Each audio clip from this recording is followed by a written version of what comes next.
एक बड़ी प्यारी सी लाइन मुझे याद आ रही है जो मैं डेफिनेटली डेडिकेट करना चाहूंगा और आज की इस कहानी में, आज की स्टोरी में ये लाइन बहुत हद तक मैच करती है। रख हौसला, वो मंजर भी आएगा जब प्यासे के पास चल के समंदर भी आएगा। यूं थक कर हार कर मत बैठ ए मुसाफिर, मंजिल भी मिलेगी, मंजिल मिलने का मजा भी आएगा। Hello everyone, welcome you all in KGS talk. मेरा नाम है शांतनु और आज हम करने वाले हैं एक बहुत ही प्यारी सी कहानी आप तक शेयर। ये कहानी सिर्फ कहानी नहीं है, ये वो बात है जो एक एस्पिरेंट से ऑफिसर बनने तक का सफर तय कराती है। आज मैं आपसे मिलाने वाला हूं एक उस इंसान से, एक उस ऑफिसर से जिसने अपनी लाइफ में बहुत उतार चढ़ाव देखे, बहुत कुछ सहा और फाइनली अपने उस मुकाम तक पहुंच गया जिस मुकाम पे उसको जाना था। So let's meet all India rank 7 Vishal Goswami से, जिन्होंने CAPF जैसे बड़े एग्जाम को क्रैक किया और सिक्योर किया ऑल इंडिया रैंक 7। हेलो विशाल, केजीएस टॉक में आपका स्वागत है। Thank you so much sir. सबसे पहले तो मुझे आप ये बताइए कि आपको कैसा लग रहा है? सर बहुत अच्छा लग रहा है, सुकून मिल रहा है सर। एक जनरल स्टूडेंट से उठ के, एक एस्पिरेंट से उठ के जो हमारा ऑफिसर तक का सफर होता है, उस सफर की बात तो हम आगे करेंगे ही। यहाँ पे आपको इंटरनल फीलिंग कैसी आ रही है, स्पेशली जब आप एक स्टूडेंट की तरह अपनी करियर को शुरू करते हो, फिर आपने सोचा कि चलो आगे जाके हम एक ऑफिसर बनेंगे, नहीं बनेंगे, और फाइनली आप अपने ड्रीम को अचीव कर लेते हो।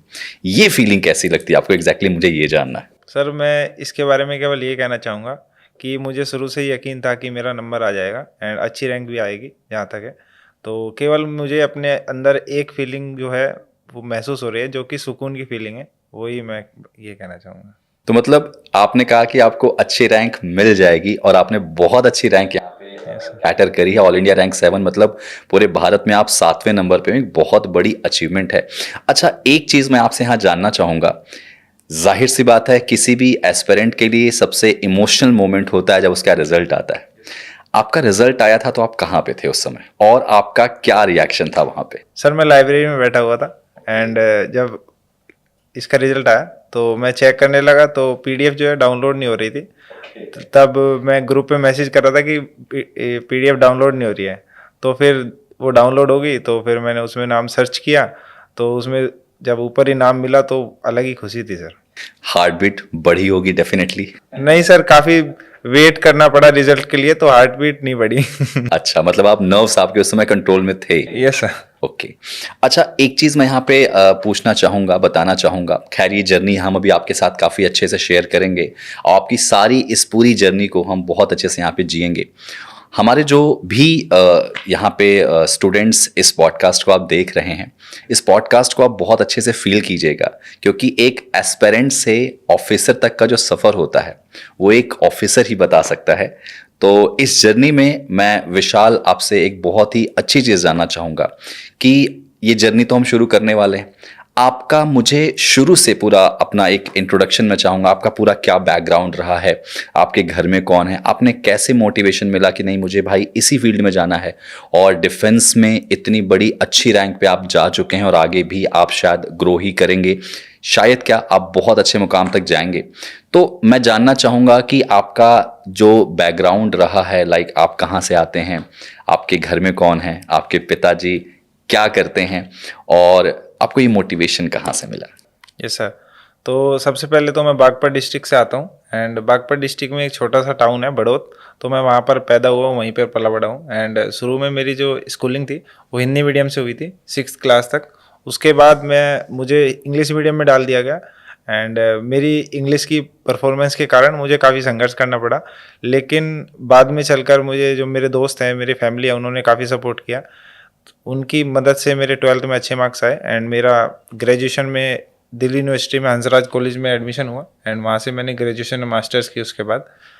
तो आपके सेकंड क्वेश्चन पर आना चाहूँगा कि मेरी फैमिली में मेरे फादर है, मेरी मदर है, मेरी दादी है एंड मेरे भाई हैं, एक छोटा एंड एक छोटी बहन है। ओके जी। तो अभी एक चीज़ आपने बताई है कि मेरी इंग्लिश थोड़ा सा मुझे परेशान करती थी, और जनरली मैं देखता हूँ कि इंग्लिश सबको ही परेशान करती है, और एक स्टूडेंट्स के लिए सबसे बड़ी चीज़ होती है, स्पेशली अगर हम नॉर्थ इंडिया से बिलोंग करते हैं, अगर हम बिलोंग करते हैं हिंदी स्टेट से, बच्चों का सपना जो होता है वो ये होता है कि इंग्लिश के साथ हम आगे बढ़ें, लेकिन यहाँ का माहौल, यहाँ का परिवेश वो नहीं मिलता है जिससे हम अपने आप को उस लेवल तक तैयार कर पाते हैं। तो सबसे पहले तो मुझे आप ये बताइए कि आपने अपनी इंग्लिश कैसे इंप्रूव करी थी? सर इंग्लिश इम्प्रूव करने का केवल एक ही मोटिव था एंड एक ही रास्ता था कि मैंने कभी हिंदी के बारे में नहीं सोचा। भले ही मेरी इंग्लिश वीक थी, लेकिन मैंने ट्वेल्थ में ये सोच लिया था कि मैं इसके बाद जो भी करूँगा सबसे पहला मेरा मोटिव रहेगा कि इंग्लिश में करना है वो। तो मेरा जो मीडियम था उसके बाद मैंने ग्रेजुएशन में इंग्लिश चुना and without any second thought, and उसका जो एक कंटिन्यूस संघर्ष के कारण एंड मेहनत से मुझे लगता है कि इंग्लिश में मेरे काफ़ी इंप्रूवमेंट आया एंड उसी का फल है सर। एक चीज यहाँ पे मैं एज अ बात करूंगा स्टूडेंट्स के बिहाफ में, मैं आपसे यहाँ पे पूछना चाहूंगा कि क्या मैं हिंदी मीडियम का विद्यार्थी हूँ, जैसा कि आपने बताया कि आप थे, उसके बाद आपने अपने आप को इंग्लिश के लिए पुश किया और इंग्लिश के कंटेंट के साथ आगे गए। क्या आपका जो डेजिग्नेशन जहाँ पे आप अभी जा रहे हैं या जो CAPF का ये दौर था, इस दौरान आपको इंटरव्यू में इंग्लिश या हिंदी जैसा कुछ ऑप्शन था चूज करने का? दूसरी चीज, क्या आप इंटरव्यू हिंदी में दे सकते हैं? और अगर आप इंटरव्यू हिंदी में देते हैं तो क्या इसका इम्पैक्ट पड़ता है आपके करियर पे या आपके रिजल्ट्स पे? सर जब लास्ट ईयर मेरा ये UPSC CAPF का इंटरव्यू था तो वहाँ पर मैंने हिंदी में दिया था एंड मेरी परफॉर्मेंस काफ़ी एवरेज थी एंड मुझे लगता है लैंग्वेज के बेस पर ऐसा कुछ नहीं हुआ। एंड सेकंड टाइम लेकिन जब मैं प्रिपेयर कर रहा था तो मेरा जो पीयर ग्रुप था, हमने एक ग्रुप बनाया था एंड उस ग्रुप में मेरे जो दोस्त थे उदित एंड सौरभ, उन्होंने मुझे काफ़ी पुश किया कि मैं इंग्लिश में भी ट्राई करूं एंड क्योंकि जो हमारा डेफ भरा जाता है उसमें कोई ऑप्शन नहीं होता कि इंग्लिश या हिंदी, तो इस वजह से उनके जो बोर्ड मिलता है उसके ऊपर डिपेंड करता है कि वो हमें किस लैंग्वेज में अलाउ करते हैं। लेकिन इसका एक ट्रिक होता है। ट्रिक क्या होता है कि हम जिस लैंग्वेज में क्वेश्चन पूछा जाता है ये माना जाता है कि उसी लैंग्वेज में उसका उत्तर देना चाहिए एंड इसका ट्रिक ये है कि शुरुआत तो आप उसी लैंग्वेज में करें जिसमें क्वेश्चन पूछा गया है, लेकिन 2 सेंटेंस बोलने के बाद आप दूसरी लैंग्वेज में जिसमें आप कंफर्टेबल हैं उसमें स्विच कर सकते हैं। तो ये एक छोटा सा ट्रिक है जो कि हमारे मेंटर हैं उन्होंने बताया था सर।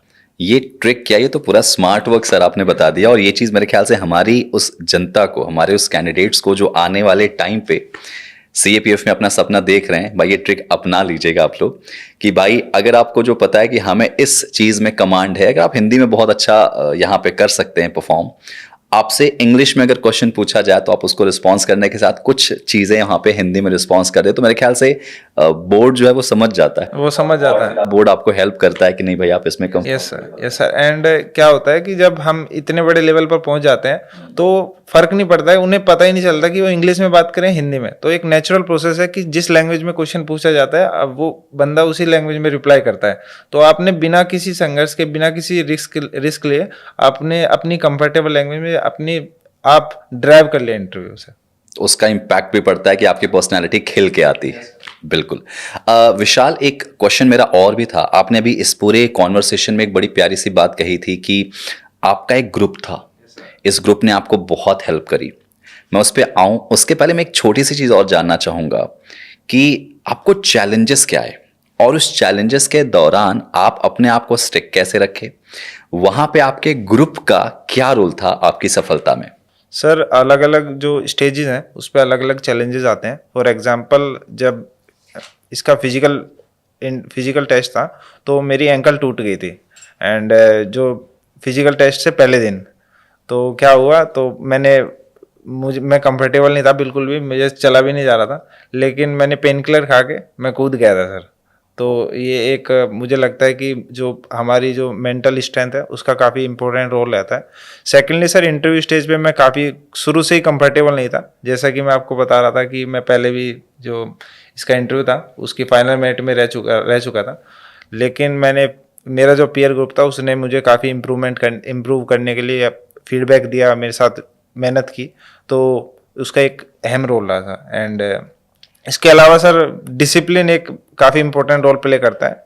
लोग मोटिवेशन की बात करते हैं लेकिन मोटिवेशन 2 दिन तक रह सकता है, 3 दिन तक रह सकता है। फोर्थ डे क्या होगा, किसी दोस्त की पार्टी हो जाएगी, तो वहाँ पर अगर आप चले जाओगे तो आपका जो एक ब्रेक आएगा उससे उभरने के लिए आपको फिर मोटिवेशन चाहिएगा। तो मोटिवेशन काम नहीं करता सर, डिसिप्लिन काफ़ी इंपॉर्टेंट रोल प्ले करता है। मैं इस चीज़ से टोटली एग्री करूंगा। डिसिप्लिन और कंसिस्टेंसी डेफिनेटली आपको उस मुकाम तक ले जाती है जहां पे शायद आप जाना चाहें। सो ये बहुत अच्छी चीज़ आपने बताई।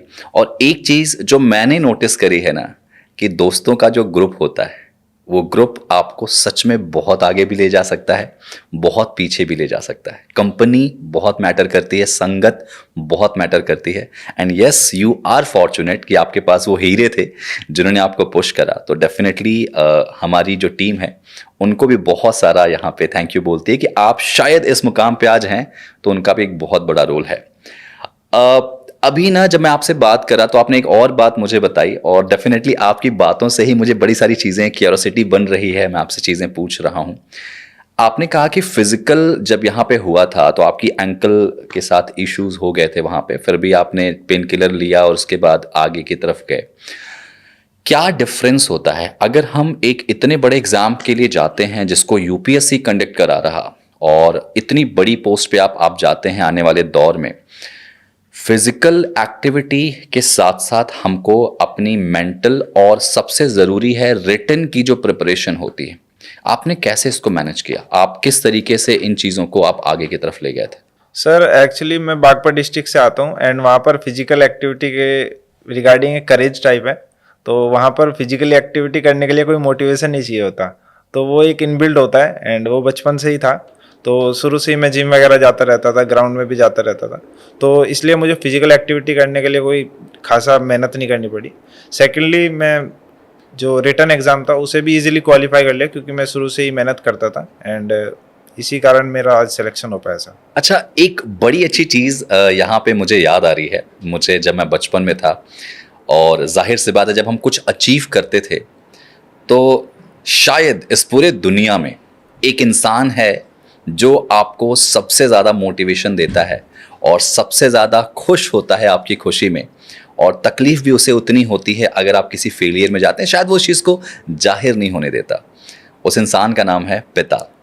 तो आपके पापा का रिएक्शन क्या था when you got selected in the, यहाँ पे इतनी अच्छी पोस्ट आप यहाँ पाते हैं, तो आपके फैमिली में, चलो ठीक है, मम्मी बहुत खुश हैं, बहन और भाई बहुत खुश हैं, बाकी लोग भी खुश हैं, what about the exactly reaction of your father? Sir father का रिएक्शन सर ये था, मेरी पहले बात नहीं हो पाई फादर से डायरेक्टली, पहली कॉल मैंने जीजा जी को की थी एंड मेरे फादर ने एक स्टेटस लगाया था, proud to be your father, तो वो एक अलग फीलिंग थी सर।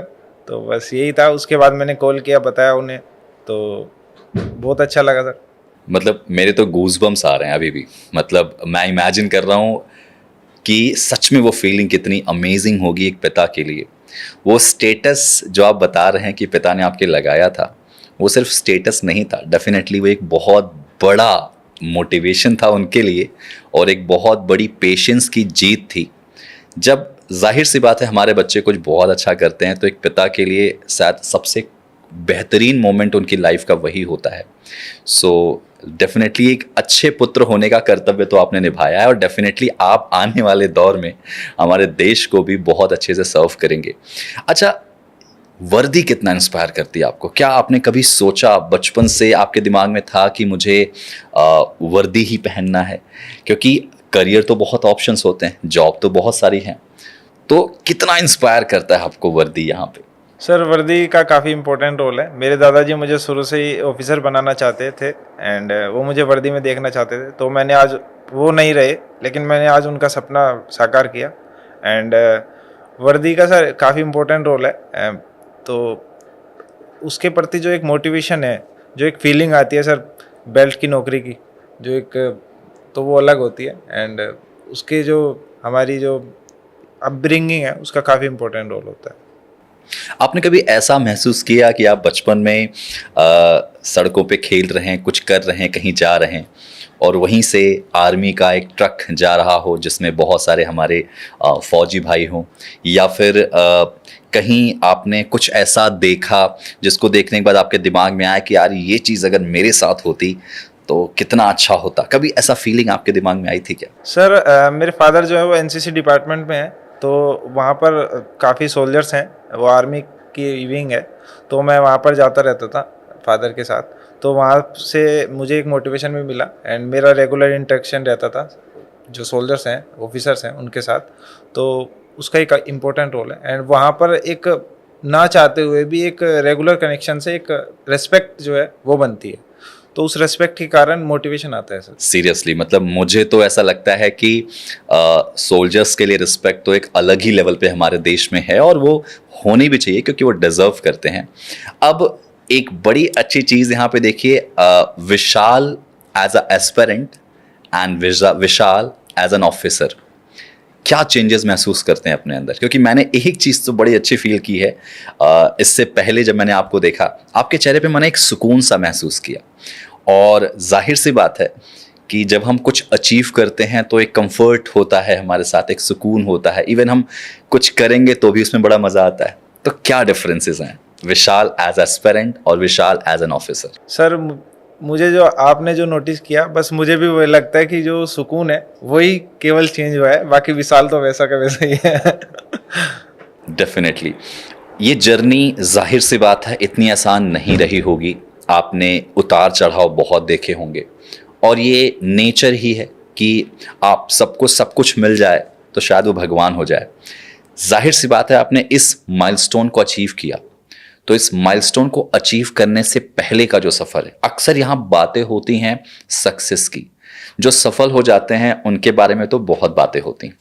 जाहिर सी बात है असफलता पे कोई इतना ध्यान नहीं देता कि जब हम फेलियर में हम थे उस दौरान शायद हम बहुत अकेले पड़ते हैं। आपने कभी ऐसा फील किया? सबसे पहले तो आप मुझे ये बताइए कौन सा अटेम्प्ट था आपका और ये जर्नी कैसी रही थी? आप किस तरीके से अपने आप को इस फील्ड में लेके गए और इस जर्नी को आपने किस तरीके से फेलियर के बाद फेलियर या उसके बाद डायरेक्टली सक्सेस, कैसे ये क्या जर्नी रही जरा मैं जानना चाहता हूँ। सर मैं अपनी ग्रेजुएशन और मास्टर्स कर रहा था, उसी पर मेरा फोकस था। लेकिन 2021 में मेरे दोस्त अमन राजपूत का मेरे पास फ़ोन आया, कहता है कि ये फॉर्म भर ले एंड ये तुझे तेरी ड्रीम जॉब दिलाएगा। तो वहाँ से मुझे CAPF के बारे में पता चला एंड तभी मेरा फर्स्ट अटेम्प्ट मैंने दिया एंड मैंने फिजिकल और इसका रिटर्न एग्ज़ाम अच्छे से निकाल लिया। लेकिन मैं अनफॉर्चुनेटली फाइनल मेरिट में आउट हो चुका था एंड उसके कारण मुझे मेंटली मैं काफ़ी डिस्टर्ब हो गया एंड मुझे क्या बताऊँ, मुझे काफ़ी दिक्कत हुई उसके कारण एंड मुझे विपासना मेडिटेशन में भी जाना पड़ा। एंड उस समय मुझे लगा कि क्योंकि प्रिपरेशन के दौरान क्या होता है कि हम दोस्तों से बात नहीं करते, हमारे पास टाइम नहीं होता है, तो वो एक फीलिंग थी कि लोनलीनेस की फीलिंग थी एंड वो काफ़ी बुरी होती है। लेकिन उसी के साथ साथ मैंने समझा कि अपने करियर के लिए कुछ तो करना पड़ेगा एंड ऐसे तो काम नहीं चलेगा। फिर मैंने फिजिकल एक्टिविटी शुरू की क्योंकि मेंटल अगर स्ट्रॉन्ग होना है तो फिजिकल एक्टिविटी करनी पड़ेगी। तो मैंने सिंपल फंडे के साथ अपनी प्रिपरेशन दोबारा शुरू की एंड रिटर्न एग्ज़ाम मेरा हो चुका था उससे पहले, तो उसी के कारण मैंने अपनी जर्नी कंटिन्यू की एंड आज आपके सामने हूँ सर। बहुत इंस्पायरिंग स्टोरी आपकी है और मुझे तो लगता है कि मैं आपसे बात करते ही रहूं और ख़त्म ही ना करूं इस सिलसिले को। अभी आपने क्वालिफाई कर लिया है, अब ट्रेनिंग का दौर स्टार्ट होगा, अब चैलेंजेस और बढ़ेंगे और बहुत कुछ है जो आपको देखने को मिलेगा। डेफिनेटली उस चीज़ पे हम चर्चा करेंगे और मैं डेफिनेटली आपसे यहाँ पे एक बात और कहूँगा कि हम आपको दोबारा एक बार ज़रूर मिलेंगे, आपको आपकी वर्दी के साथ, और कोशिश करेंगे कि आपके उस एक्सपीरियंस को भी लें। अभी ये जो एक्सपीरियंस है मेरे ख्याल से हमारे उन स्टूडेंट्स के लिए भी बहुत इंस्पायरिंग होगा जो शायद सपना सजो रहे हैं कि यार इस फील्ड में हमें आगे बढ़ना है। एक बड़ी कॉमन सी चीज़ होती है किसी भी एग्ज़ाम को क्लियर करने के लिए, एक बच्चा बहुत क्वेश्चन पूछता है, सर कितने घंटे पढ़ें? तो आप पहले मुझे बताइए आपने कितने घंटे पढ़ाई की? सर मैं मिनिमम 8 आवर्स तो पढ़ता था, मेरा टारगेट होता था 10 आवर्स का, लेकिन मैं 8 आवर्स मिनिमम पढ़ता था। कभी कभी हो जाता था कि 7 घंटे ही पढ़ पाया, 6 घंटे ही पढ़ पाया, लेकिन मैं ट्राई करता था मैक्सिमम आवर्स पढ़ने का एंड मैं आवर्स पर फोकस करता था क्योंकि आउटपुट आ ही जाता था फिर। एंड इसको ट्रैक करने के लिए मेरा एक सिंपल सा सॉल्यूशन है कि आप एक स्टॉप वॉच ले सकते हो जो कि 100 रुपीज़ की आती है, मार्केट से मिल जाएगी एंड आपको तब जब भी उठना है वो आप स्टॉप वॉच बंद कर दो, तो उससे आपको पता चलेगा कि आप एक्चुअली कितने घंटे पढ़ रहे हो एंड बिना आपको एक अलग मोटिवेशन होगा कि आपको उसमें 8 आवर्स करने हैं एंड आप देखोगे कि आपके अंदर जो एक महीने के अंदर चेंज आया वो काफ़ी बड़ा चेंज होगा। तो मैं ये मेरी केवल यही एक छोटी सी ट्रिक। और डेफिनेटली कंसिस्टेंसी अगर आपकी है तो मुझे नहीं लगता है कि कोई चीज़ आपको बहुत बॉदर कर सकती है, क्योंकि कंसिस्टेंट हो तो आप परफॉर्म तो करोगे ही करोगे। अच्छा, एक एक्सपीरियंस यहाँ पे मैं और मेरी जनता जानना चाहेगी आपके थ्रू। How was your experience when you are in interview? आप जब इंटरव्यू दे रहे थे, हमारे जो इंटरव्यू मेंबर्स थे उनके सामने एक्सपीरियंस आपका कैसा रहा? किस तरीके से वो क्वेश्चंस पूछे? और अगर आप चाहें तो एक आध क्वेश्चन शेयर भी कर सकते हैं, ताकि थोड़ा हमें भी यहाँ पे पता चले, हमारे जो उन यूथ को पता चले जो आने वाले टाइम पे से एग्जाम के लिए जाना चाहते हैं। एक्चुअली जो भी क्वेश्चन मुझसे मुझसे वहाँ पर पूछे गए, मैं जो एक्सपेक्ट करके गया था कुछ नहीं पूछा गया। ये हाँ, मेरा बिल्कुल डेफ से बिल्कुल अलग इंटरव्यू चला। एंड बिल्कुल करंट अफेयर, इंटरनेशनल रिलेशन पर बात हुई एंड हिस्ट्री पर भी बात हुई, जो कि मेरा मतलब ग्रेजुएशन का सब्जेक्ट था, वो थोड़ा डेप्थ से था। बाकी करंट अफेयर पर चला। एंड वाट फीलिंग के बारे में बात करते हैं सर, तो फीलिंग तो सर मुझे डर नहीं था इंटरव्यू स्टेज का, क्योंकि मैंने पेपर 1 और पेपर 2 में काफ़ी अच्छा स्कोर था, one of the highest score था आई थिंक। एंड उसके कारण मुझे था कि मिनिमम मार्क्स भी देंगे तो कोई दिक्कत नहीं है, तो उसके कारण एक अलग कॉन्फिडेंस था। तो उस कॉन्फिडेंस के कारण मुझे लगता है कि मेरा इंटरव्यू ठीक ठाक गया। मैं ये नहीं कहूँगा कि ज़्यादा अच्छा गया, लेकिन एवरेज मेरी परफॉर्मेंस थी सर। एक आध क्वेश्चन अगर आपको याद हो कुछ शेयर करना चाहें तो। सर जैसे उन्होंने क्वेश्चन पूछा था बोर्ड मेंबर्स ने कि इजराइल हमास वॉर में आप जो एड भेजी जा रही है, इंटरनेशनल एड भेजी जा रही है, तो उसके बारे में आप क्या सोचते हैं? वो सारी एड तो हमास जो है वो चुरा लेता है अटैक करके, तो उसे आप कैसे देखते हैं? तो मैंने उसका उत्तर दिया था सर कि सर चाहे वो एड जो है वो एक ही बंदे तक पहुँचे, लेकिन वो एक बंदे तक पहुँच रही है वो भी काफ़ी इंपॉर्टेंट चीज़ है। वो एक जिसकी नीड है उसे पहुंच रही है, इसलिए इंटरनेशनल लेवल पर हमें काम करते रहना चाहिए, लेकिन इसी के साथ साथ हमें इम्प्लीमेंटेशन पर भी फोकस करना चाहिए। बहुत ज़बरदस्त रिप्लाई आपने किया, और ये जो कॉन्फिडेंट आपका अभी मैं महसूस कर रहा हूँ, डेफिनेटली यही कॉन्फिडेंट आपने इंटरव्यू में दिखाया होगा। अच्छा, एक चीज़ जो आप अभी बता रहे थे तो मेरे दिमाग में चल रही थी। इंटरव्यू में आप गए, पैनल में बैठे, आपने पैनल में सारी चीज़ों का रिस्पॉन्स किया अच्छे से, वहां से निकलने के बाद जब दरवाजे के बाहर आए, so how was your experience? वहां पे क्या पेट में तितलियां आ रही थी कि भाई इस बार तो हम बिल्कुल रॉक करके आ रहे हैं? सर सबसे पहले एक अच्छी फीलिंग होती है कि आप प्रोसेस खत्म हो चुका है, अब आएगा रिजल्ट। और नंबर आए या ना आए वो बाद में देखेंगे, पहले छुट्टी मिली, 1-2 दिन रेस्ट करते हैं, फिर देखते हैं क्या होता है। फिर ये तितलियां तो नहीं उड़ पाई।